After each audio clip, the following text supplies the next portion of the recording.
से लाखों व्यक्ति लाभान्वित होते हैं।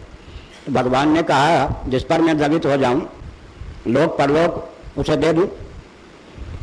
लेकिन सबसे अच्छा पार्थी है कि मेरे द्रवित होने पर भी, प्रमदित होने पर भी, वर देने के लिए उद्यत होने पर भी मुझसे भी मेरे अतिरिक्त और कुछ नहीं चाहता, मेरी भक्ति ही चाहता है।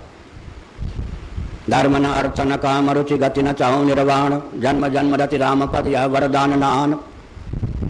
बहुत ऊंची बात है। नास्तिक बोल रहे हैं या आस्तिक? भरत जी बोल रहे हैं ना। धर्म नहीं चाहिए, नास्तिकों को भी धर्म नहीं चाहिए, निर्वाण नहीं चाहिए, मोक्ष नहीं चाहिए, तो मोक्ष के महत्व को नहीं जानते क्या चाहिए। लेकिन भरत जी बोल रहे धर्म न अर्थ न काम रच गति न चाहूं निर्वाण। क्या चाहते हैं? भगवत चरणों में रति चाहते।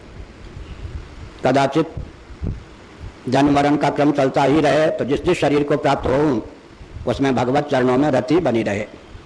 इसका अर्थ क्या हुआ? पुरुषार्थ चतुष्टय से विरक्त परिलक्षित हो रहे पुरुषार्थ चतुष्टय के महत्व को जानने वाले भरत जी, उन्हीं के जीवन में धर्म भी है, अर्थ भी है, काम भी है, मोक्ष भी है। तो मुझसे मेरे अतिरिक्त कुछ भी मांगने योग्य नहीं है। तथापि जिनका धैर्य इतना ऊंचा नहीं होता, वे मुझसे लौकिक पारलौकिक जो भी उत्कर्ष चाहते हैं या संकट का निवारण चाहते हैं, उन पर भी मैं प्रमदित होकर उनके हो योगक्षेम का वहन करता हूँ। अर्थ अर्थार्थी के बारे में मैंने कहा सभी अनग हैं, उदार हैं, निष्पाप हैं, सबके सब। भगवान से ही याचना करने की भावना सबके हृदय में नहीं होती ना। मंत्रियों के आगे पीछे घूमने वाले भगवान को क्या गिनेंगे? नहीं गिनेंगे। शेर साहूकारों के चंगुल में फंसे हुए व्यक्ति, उनके लिए तो शेर साहूकार ही सब कुछ है। इसका अर्थ क्या हुआ? सबके आकर्षण को विदीर्ण करके किसी से कुछ न चाहकर भगवान से ही चाहने वाला व्यक्ति, उसका धैर्य कितना ऊंचा होगा। सकाम होने पर भी कितना निष्काम होगा वो।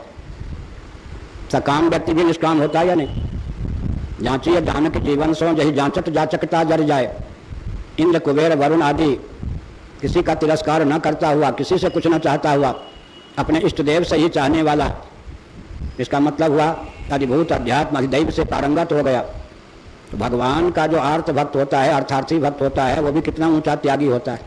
इसलिए अनग होता है, पाप रहित होता है।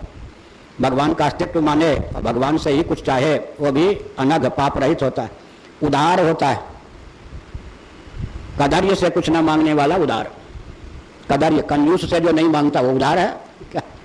कंजूस तो कंजूस है ही, लेकिन उससे कुछ न चाहने वाला उदार है।